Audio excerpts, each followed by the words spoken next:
In May 2001, Washington, D.C. became the epicenter of a mystery that would captivate the nation. Chandra Levy, a 24-year-old intern at the Federal Bureau of Prisons, vanished without a trace.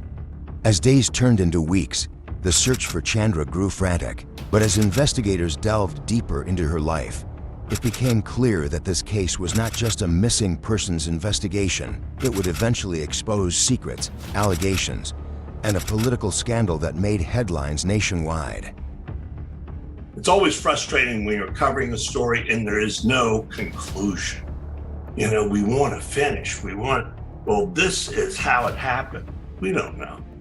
We still don't know what brought Chandra up to Rock Creek Park that day. We still are not sure what led to her death, and it's quite possible we may never know exactly what happened.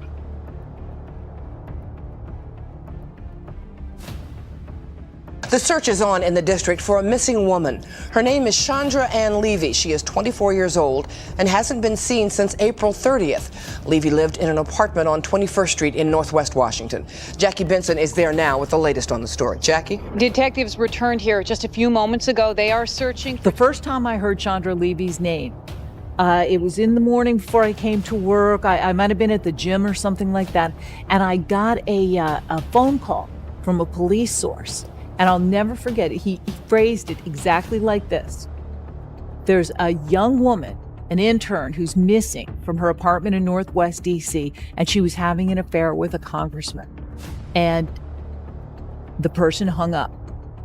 And I absolutely remember the phrasing that was used. So I came into work and I told the producers and I said, you know, I think at that point, D.C. police may have put out something about her being missing. It was sort of taking on a behind-the-scenes rolling in terms of the intensity of their investigation, because so many people go missing every day in the district and across the country. So we got down to her apartment, and I remember seeing the police outside and calling the producer and saying, you know, there's a pretty big police presence here for someone who, at this point, she had probably been missing for several days, if not, you know, close to 2 weeks. And I said, I really think we should do a live shot on this. And I said, I'm not going to be able to report that she was having an affair with a congressman. Pat Collins is the one who broke that aspect of the story. But we will get on the record and report that this young woman, Chandra Levy, is missing. Now, the University of Southern California college student had just finished an internship at the Federal Bureau of Prisons and was supposed to have returned home to Modesto, California on May 1st in time for her upcoming graduation. Concerned that they had not been able to reach her by May 6th, her parents called D.C. police, who entered Levy's apartment and found something that disturbed them. She has no history of this, and based on the fact that we went to her apartment to check on her welfare, we found all her identification in their driver's license, credit cards, checkbook, jewelry, cell phones, anything that a normal person would take out with them when they go out on the street. All that was in the apartment. And the bags were packed as if she was planning to leave. Chandra Levy was last seen on May 1st, 2001. Originally from Modesto, California, she had moved to Washington, D.C., full of ambition and excitement for a career in public service. But when her parents couldn't reach her, panic set in. After being reported missing, police discovered that Levy had stopped logging into her computer and had made no phone calls. With few clues to go on, detectives scoured her apartment for evidence, hoping for any leads that could explain her sudden disappearance.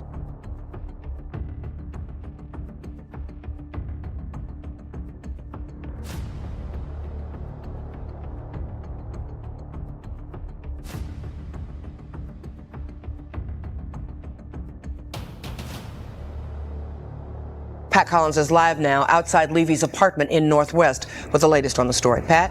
Susan, D.C. police detectives and FBI agents out tonight looking for more clues in this most unusual missing persons case.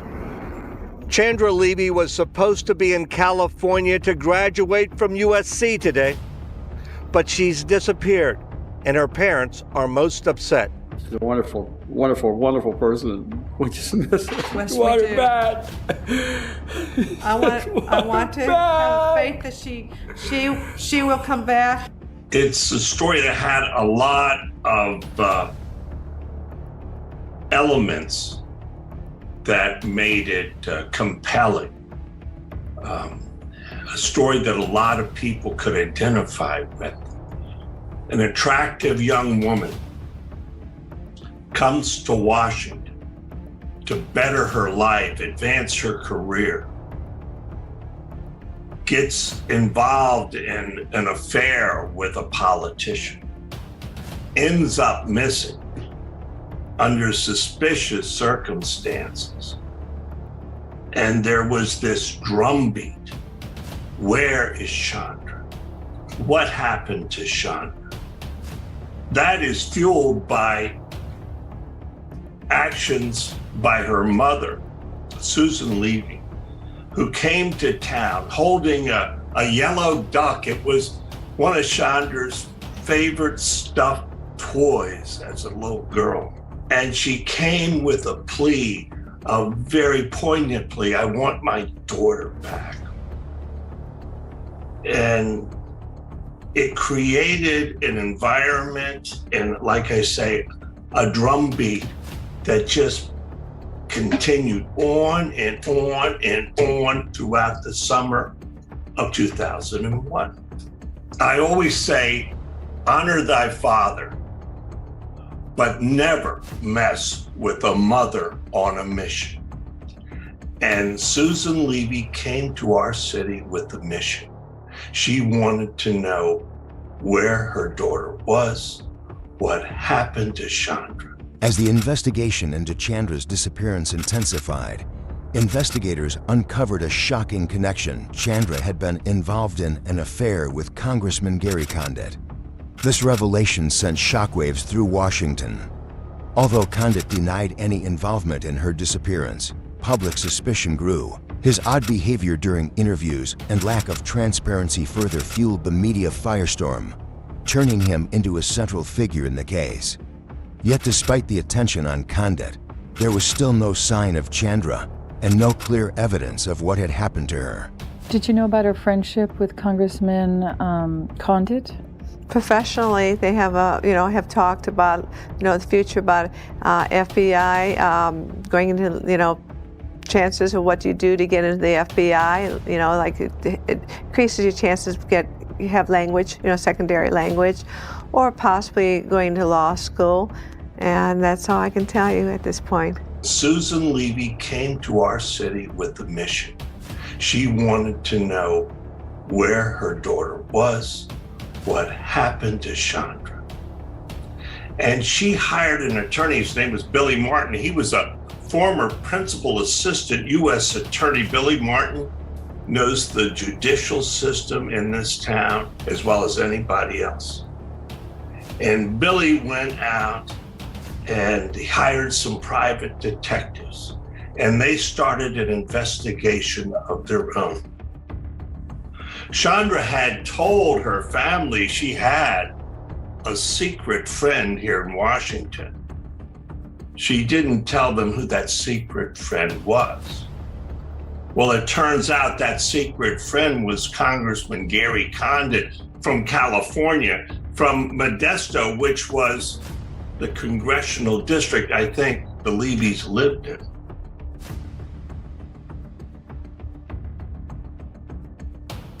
Condit was silent for a long time about this. He didn't want to admit that he had anything more than a casual friendship with Chandra Levy. I suspect he did that to hide or conceal relationships he may or may not have had with other women. But in doing so, he looked like someone who was hiding something. And so the investigation started to zero in on Condit. It wasn't long before the Levys and others determined that Condit had more than a casual relationship with Chandra. and that it was a sexual relationship. And they had been seeing each other for some time. But it took a long time for all that information to ooze out, as it does in a lot of stories. Sometimes stories, the information doesn't happen just like that. Sometimes it oozes out over a period of days or weeks, months, sometimes years before we know the whole truth. Officially, Condit and Condit's staff stonewalled all this, which made it even more suspect. The congressman seen in this picture with Miss Levy says she's a great person and a good friend. He says she frequently visited his Capitol Hill office. A staffer for the congressman says there was no romantic relationship between the congressman and Miss Levy. Chandra Levy, missing now for 16 days. Months went by with no significant developments. Police focused their attention on Rock Creek Park, where Chandra's last online activity suggested she may have been heading for a jog. Despite extensive efforts, no trace of her was found, and frustration mounted as theories swirled. The Levy family, desperate for answers, continued to push for more action. With the case growing cold, the public began to wonder whether Chandra Levy would ever be found or if the truth behind her disappearance would remain hidden forever. Have any information, please be man enough to step forward. Hoping to change the narrative, Condit agrees to a national television interview with ABC's Connie Chung. He felt as if I was interrogating him under a hot light. In many ways, I was. 24 million people watched the interview. It went a lot like this. Congressman Condit, do you know what happened to Chandra Levy? No, I do not. Did you have anything to do with her disappearance? No, I didn't. Did you kill Chandra Levy? I did not. We had a close relationship. I liked her very much. May I ask you, was it a sexual relationship? Well, Connie, I've been married for 34 years, and I've not been a perfect man, and I've made my share of mistakes. But out of respect for my family and out of a specific request from the Levy family, I think it's best that I not get into those details about Chandra Levy. Was that respect for you? I laughed about it because I thought it was so false, phony. It's just his way of weaseling out of it. It was preposterous. You just have to shake your head and say, why would he even agree to do the interview if he's not going to be forthcoming? All new Dr. Phil. Just last week, Condit gave his first interview in 14 years to Dr. Phil. Came by your condo once? Well, maybe twice. He may have looked somewhat different, but he sounded pretty much the same. Why is it you will not answer publicly whether or not you had a sexual relationship with Chandra Levy? I haven't, answered that question publicly for 15 years, and I'm not going to change my position or my view on that today. But if Condit is reluctant to speak frankly, the forensic evidence speaks for itself. Chandra Levy's panties, taken from her apartment shortly after her disappearance, contained bodily fluids. DNA tests determined the fluids came from Gary Condit. And yet, think what you will of Gary Condit, there's no evidence he was involved in Chandra Levy's disappearance. Most of us in the police department and the FBI agreed that he was not our suspect and that we needed to be looking elsewhere. The case of the missing Washington intern. As the case continues to dominate the news, it seems nothing can trump the story of the missing intern and her friendly congressman. Until, of course, something does. And then September 11 happens. What happened to you and your investigation and your detectives? The media attention went away. We lost a big helping hand with the FBI because devotion of resources to terrorism, things changed dramatically. With the world's attention diverted, the Levys are left with little to go on. Because there's no body, you still hope she's alive somewhere, like with any missing person. That's all you got is hope. As the case loses momentum, Gary Condit lost his congressional seat. Condit loses his bid for re-election to nobody's surprise. Very difficult to win a race when you're being accused of murder. It's been a great opportunity to be in public service. Weeks later, a striking coincidence. Award-winning Washington Post reporter Sari Horowitz is revisiting the now cold case of the missing intern. I arranged a breakfast with a police official, and during the breakfast, his pager just started going off. Then a timely break that a reporter can only dream of. And when he came back, he had this stunned look on his face.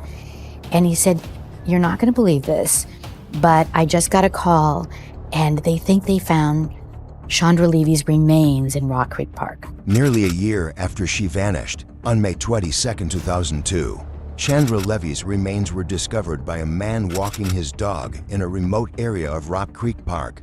Her skeletal remains, along with her jogging clothes, were scattered along a steep hillside. Investigators immediately cordoned off the area and began the grim process of examining the site.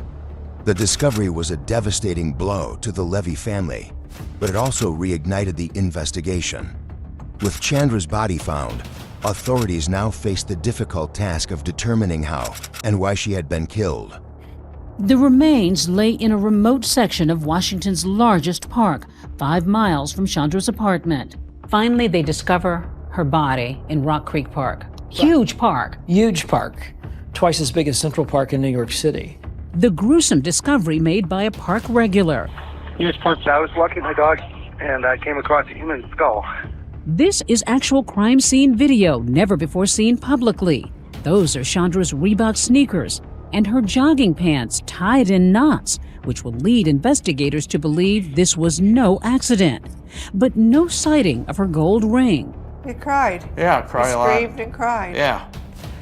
You can't imagine to have your child laying out there. It seems so unfair. For detectives, the discovery brings relief, but also embarrassment. This is something that we all have to live with. There may have been DNA evidence that all that was lost because of the fact that we were unable to locate her remains during the time that we were searching the park.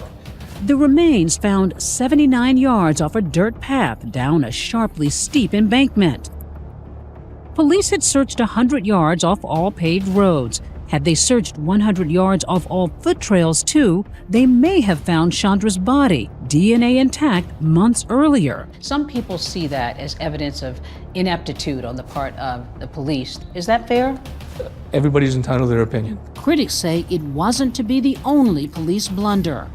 Days after Levy's disappearance, an untrained officer tried going through her computer and accidentally corrupted the data, which would have shown Levy had researched Rock Creek Park. And on top of that, another oversight at her apartment building. What about the surveillance camera of her building? So many times people look to see who came and went in a building. Things like surveillance cameras, unless you go and initially grab them or tell the management to hold them, they erase or disappear. And unfortunately, that's what happened in this case. At least now the Levys can have a memorial and lay their beloved daughter to rest. She was a quiet but very powerful force. Very smart, funny. I felt like she was going somewhere. It was just really disheartening. When we come back, police find more secrets in the park and set sights on a new man. Will there be justice for Chandra? When we get 2 attacks on women by a guy with a knife in a short distance to where Levy's body was found, that stands out like a neon sign.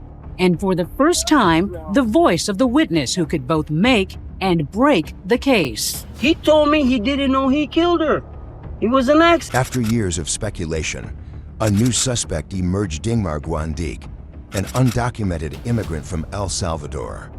Guandique had been convicted of attacking 2 other women in Rock Creek Park around the same time Chandra went missing. Though there was no direct forensic evidence tying him to the murder, prosecutors believed his pattern of behavior made him a prime suspect. In 2009, Guandique was charged with Chandra Levy's murder. For many, it seemed that justice would finally be served. DC judge grants man convicted of Chandra Levy's killing new trial. 5 years after Dingmar Guandique was charged and sentenced to 60 years in prison for the murder of federal intern Chandra Levy, a DC judge on Thursday granted him a new trial. Chandra Levy, 24, was jogging in Maryland's Rock Creek Park on May 1, 2001 when she disappeared. Levy's bones were found in the park a year later, together with her running clothes. Her hyoid bone was damaged, suggesting strangulation. Congressman Gary A. Condit, a married man whom Levy was having an affair with, was at first suspected of being involved in her murder. But police later linked Levy's death to Ingmar Guandik, who was already in prison at this point for assaulting 2 other women with a knife in the same park. The prosecution relied on the testimony of Guandik's one-time cellmate, who said Guandik told him that he was trying to steal money from Levy's waist pouch. But as there was no physical or forensic evidence linking Guandik to the crime, a DC judge has granted Guandik a retrial. Prosecutors and Guandik's lawyers are scheduled to appear in court next week to set a date for the new trial. The man convicted of killing Washington intern Chandra Levy nearly a decade ago was sentenced to 60 years in prison on Friday. Results of the verdict may be guilty, but I have a lifetime sentence of a lost limb missing from our family tree. It's painful. I live with it every day. Despite a lack of witnesses and no DNA evidence linking him to the crime, Ingmar Guandike, an illegal immigrant from El Salvador, was convicted of murdering Levy after she disappeared in 2001. Levy's disappearance became a national sensation. She was romantically linked to then Congressman Gary Condit, and police initially focused on Condit as a suspect.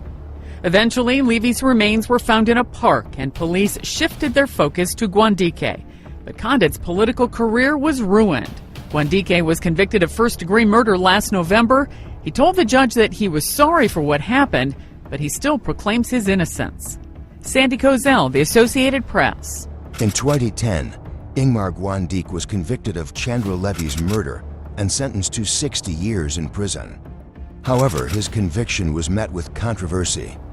Without direct evidence, the case hinged largely on circumstantial evidence and the testimony of a fellow inmate who claimed Guandik had confessed. In 2015, new developments cast further doubt on the conviction, and Guandik's conviction was overturned. Today, questions still linger over whether the right person was held accountable for Chandra Levy's death, leaving the case as one of Washington's most tragic and unresolved mysteries. Thanks for watching. If you enjoyed this video, don't forget to like, subscribe, and hit the notification bell for more true crime stories. See you in the next one.